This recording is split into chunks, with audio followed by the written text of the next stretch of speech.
Ever feel like your project deadlines just keep floating? That everything takes forever? The key to solving that is rhythm and focus. In Scrum, that rhythm is the sprint. The sprint is the heartbeat of Scrum. It's a time box of 1 month or less where a Scrum team focuses on one thing, delivering a usable, valuable increment, which must meet the team's definition of done. In the next 5 minutes, you'll learn why the sprint is the most important element of the framework. The first, non-negotiable rule of the sprint is fixed duration. Once your team chooses a length, say 2 weeks, it must stay the same. If you keep changing it, you lose predictability and destroy the rhythm. Why is this fixed duration so crucial? Because it's the foundation for forecasting. A fixed length allows your team to measure their velocity or speed and give a reliable, predictable answer to stakeholders. This act of regularly delivering usable value every sprint significantly reduces project risk by ensuring you're frequently building the right thing. This fixed rhythm is what drives empiricism. You inspect the result and adapt your plan every single time the sprint ends. The sprint isn't just a time slot, it's the container for all 5 Scrum events. And just like the sprint itself, these events are also strictly time-boxed. Sprint planning kicks us off, time-boxed to 8 hours or less. The daily Scrum is just 15 minutes for the developers to sync. The sprint review is limited to 4 hours to inspect the increment. The sprint retrospective is capped at 3 hours to inspect the process. The sprint forces focus by limiting the amount of time you can spend talking about the work. The second critical rule is, do not change the sprint goal.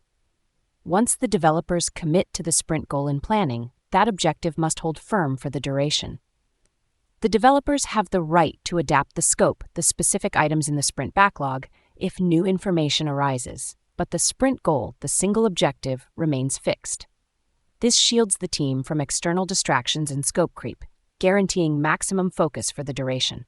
It is the product owner's primary job to protect that goal from disruption. This fixed rhythm is essential because the sprint is entirely founded on empiricism, gaining knowledge from experience. This is powered by the 3 pillars: transparency, inspection, and adaptation. Transparency: everything must be visible. The product backlog is transparent to the PO, the sprint backlog is transparent to the developers, and the increment is transparent to the stakeholders. Inspection: this happens daily in the daily Scrum, inspecting progress, and formally in the sprint review, inspecting the increment, and retrospective, inspecting the process. Adaptation: as soon as an inspection reveals a necessary change, the team adapts immediately. If the daily Scrum shows a roadblock, the team adapts the plan for the next 24 hours. If the review shows the increment is wrong, the product backlog adapts immediately. The sprint is simply the time box in which this transparency inspection adaptation cycle runs continuously. The sprint is the best defense against technical debt.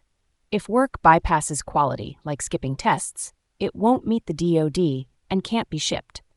This forces developers to maintain quality now, making it cheaper than fixing debt later.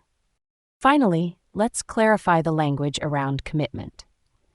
The team commits to achieving the sprint goal. They forecast the work they believe they can bring from the product backlog into the sprint backlog. If the team realizes halfway through they can't achieve the goal, they should collaborate with the PO immediately. They don't quit, but they adapt the sprint backlog to maximize the chance of achieving the goal. The commitment is to the goal. The work is a forecast used to achieve it. Can a sprint be canceled? Yes, but very rarely. A sprint is only canceled if the sprint goal becomes fundamentally obsolete. Think of extreme shifts. The market completely changed, the technology chosen was no longer supported, or the overall product goal was abandoned. Only the product owner holds the authority to cancel a sprint because they are accountable for maximizing value. The high cost is this: any work that wasn't done, did not meet the DoD, is immediately discarded or returned to the product backlog. This represents a significant waste of time and effort, which is why cancellation is always the last resort.